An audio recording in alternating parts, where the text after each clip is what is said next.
Hi everyone, my name is Amal Benoit and I'm a registered psychotherapist, sound healer, and energy healer at the Core Center. And I'm honored to be part of the International Peace Festival. And what I'm going to talk about today are different ways one can achieve inner peace or start their journey to inner peace. There are many ways to do this. People just have to find a couple that resonate with them to start their journey. And the reason why this is important is because there's always a lot going on, whether it's in the news or just in our personal lives or even with work. There's so much going on that sometimes we just feel chaotic. We feel like we're always running around, we're always just on the go. And rarely people take time just to sit and enjoy themselves, really. Which brings up the first thing that people can do is set limits. And what I mean by that is sometimes when we are always running around doing things, sometimes we do this for other people. Sometimes with work, it can get a little tricky, understanding that, there's deadlines and there's things that we have to do. But also in our personal lives, if we're the type of person that's always doing for others, we are always, extending our hand to others, but there's nothing coming back. Not from the other people, but just we're not giving back to ourselves. But we find that, we're always just feeling stressed out about things. So what I mean by setting a limit is understanding what's important to you and setting a limit around how much you're going to be doing for other people, and start doing for yourself, start giving back to yourself. And as I go through this, you'll figure out different ways of how you can give back to yourself. Now, I know with work it can get a little bit tricky because, if there's deadlines that you have to meet, and there's things that you have to do for your job. And again, as I go through this, you can find ways of how you can make this work as well. So the first thing, as I said, is setting limits. Just taking a look at what's going on in your life and how much energy you're giving to other people or just things. And just setting a limit around it. Okay, so I know that can be difficult for people, but if you want to start this journey of inner peace, we have to start somewhere. Okay. The other thing that we can do is find a relaxation technique that works for us. So for myself, I'm very much into meditation, and that could be that's not something for everybody. So there's different things. So there's, finding a good yoga practice or Tai Chi or even just going for walks. Anything that brings about almost like a meditating state. Music is good as well. Now, the thing with music is you also have to be careful of what you are listening to. So if you're listening to music that's,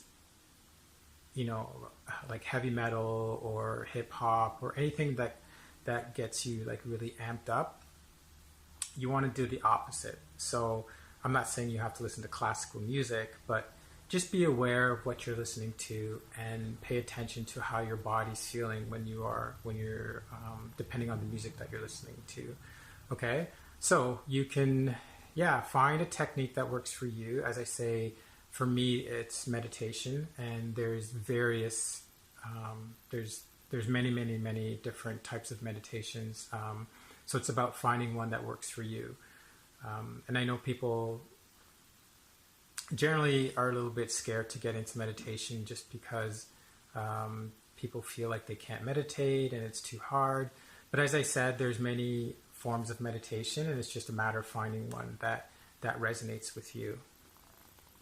The other thing I would say is keeping things simple.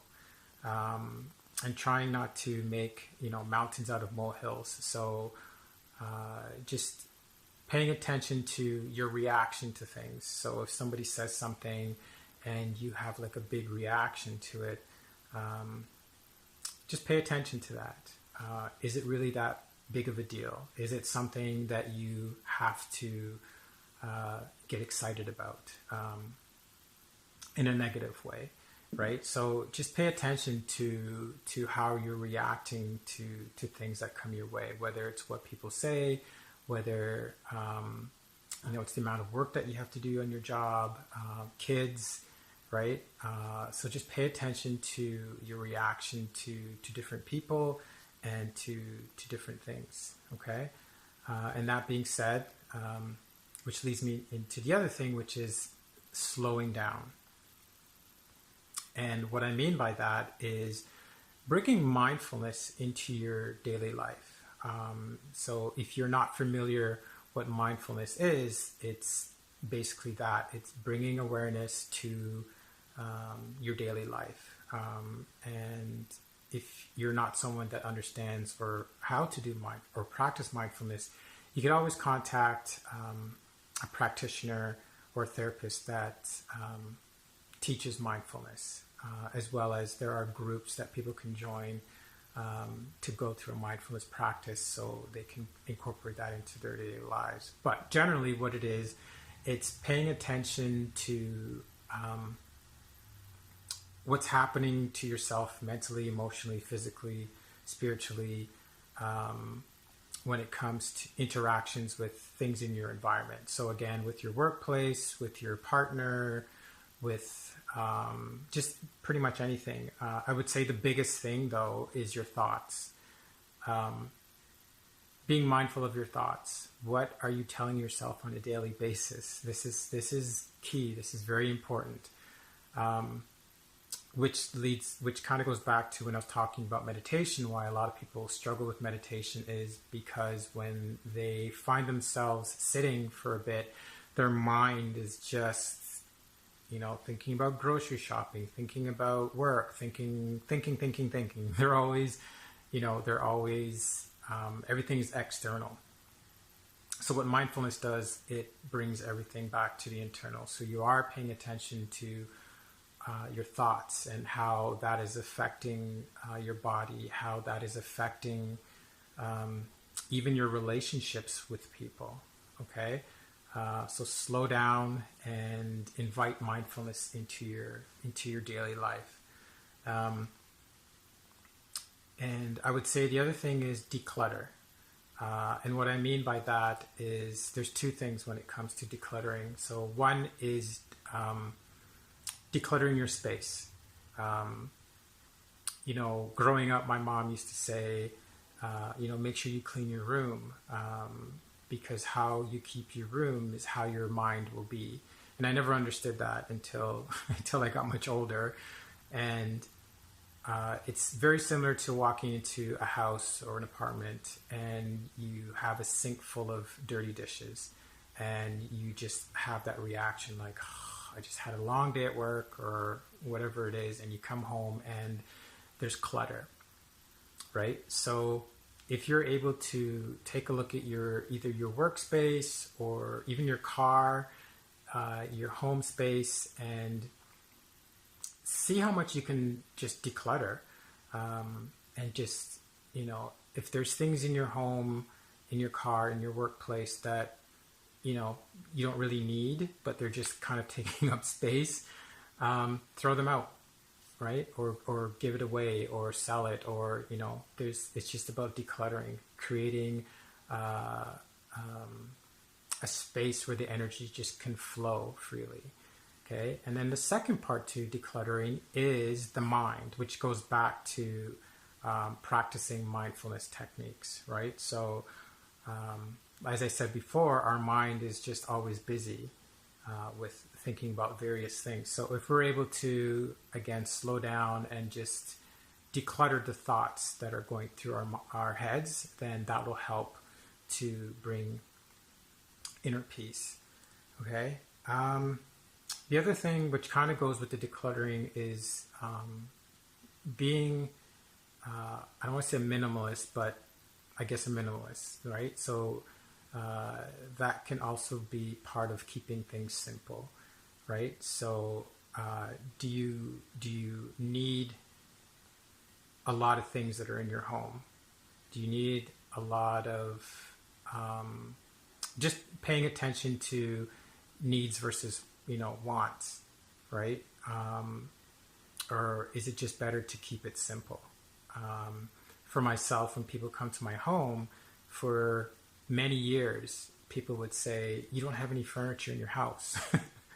Right? You don't have a couch. And I would say, no, we have cushions. We have meditative cushions that we just stack, right? That's just me. I'm not saying that people have to get rid of their furniture, but for us, it's just having a lot of furniture in my home. It just felt too cluttered. So I just wanted to keep things to a minimal and not have so much stuff.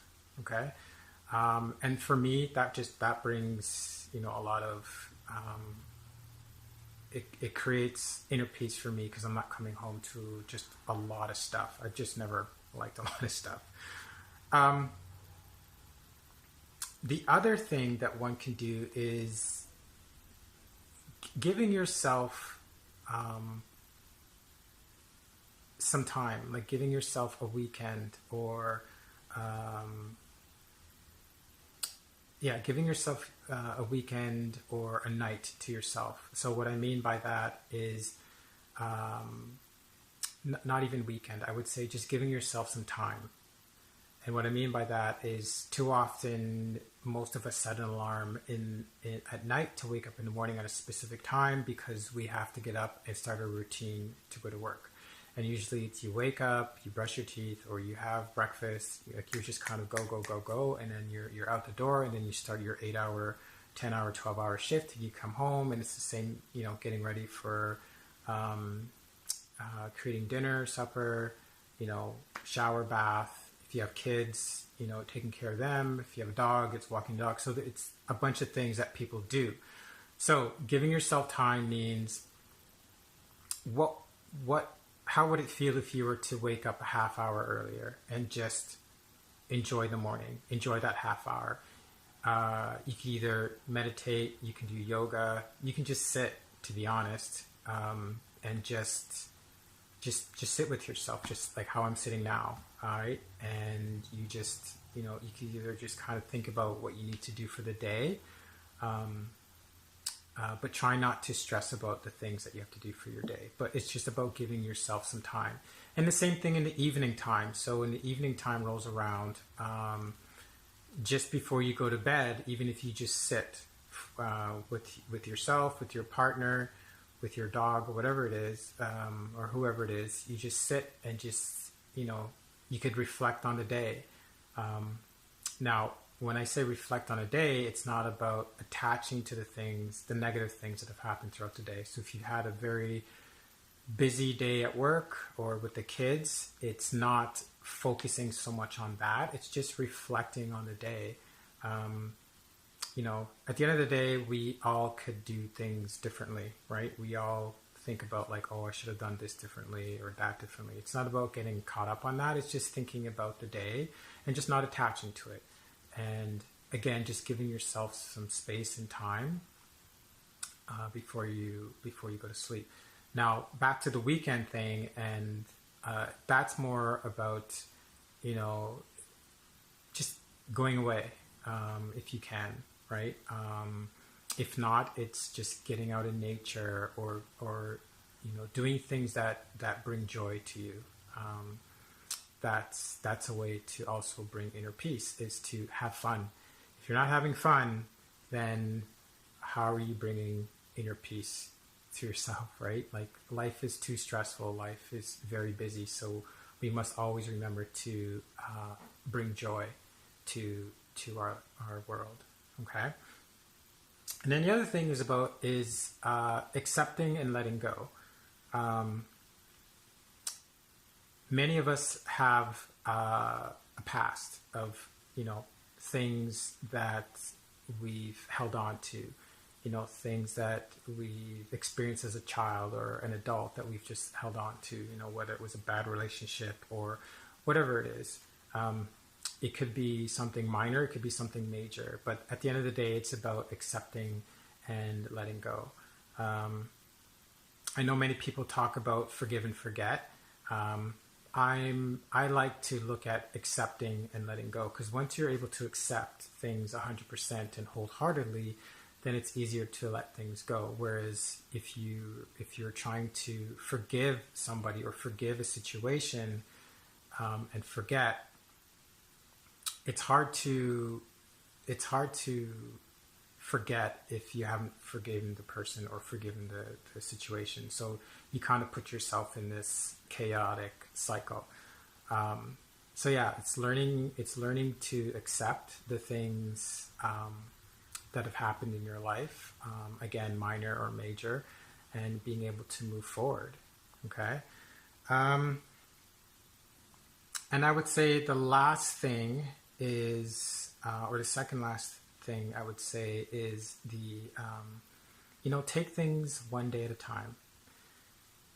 Again, sometimes we get very caught up in we pack our day with trying to be busy, or we are just busy because, again, whether we have kids and we have kids all day, or just our work is just super busy, that we feel we have to get everything done in a day. And like I said earlier, that I understand, yes, we all have, deadlines, whether it's reports or things like that. But if it's allowed in your workplace to complete something the next day, then ask for that.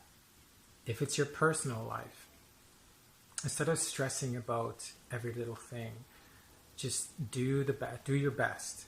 And it's really important to understand that you are doing your best, right? So I just moved with my partner into this, you can't really see the house, but into this house. And if I were to show you a picture of it, you'd be like, oh, there's a lot of unpacking to do, right? But yes, I was stressed out a bit because there's a lot of boxes, there's a lot of things around, and I have kids, and it's not easy. But what I've told myself and what my partner and I have talked about is we just do our best, each day. Each day we say we have a list of things that we try to accomplish, and if we don't get to it, that's okay. Because stressing about things is not going to change the outcome, right? I think that's something that people have to understand is the more we stress, the more it's not going to change whatever it is that we're stressing about. Right? So that kind of goes back to accepting and letting go as well. Okay? And I would say the last thing is to breathe. It sounds very simple, and you're probably saying, Amal, what are you talking about? Like, we all breathe. Yes, we do. But how many of us actually breathe how we're supposed to breathe? Many of us are only breathing here into our chest. So it's like short breaths all the time. So when we get overwhelmed, that's why it feels like we can't, it feels like it's hard to breathe because we're so overwhelmed, right? So when I say breathe, it's about taking a conscious deep breath into our belly, okay?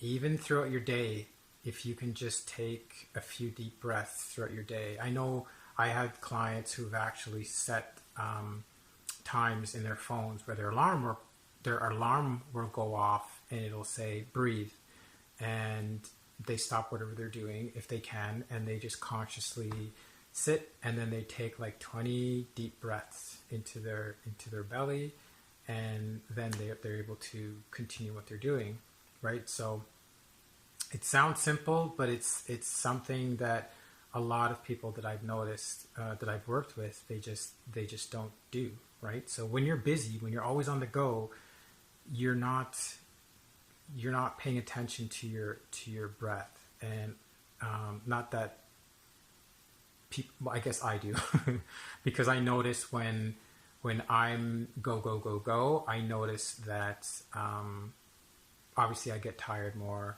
my mood changes and things like that. And then I realize like, okay, I need to stop whatever it is that I'm doing and I just need to breathe. Okay? So, to start your journey towards inner peace, here I've just listed different things that one can do to start their journey, and there's a lot of them that go together. So even if you just pick one or two to start with, I would say that is your starting point on your journey to inner peace. Okay? Thank you, and sending love to you all.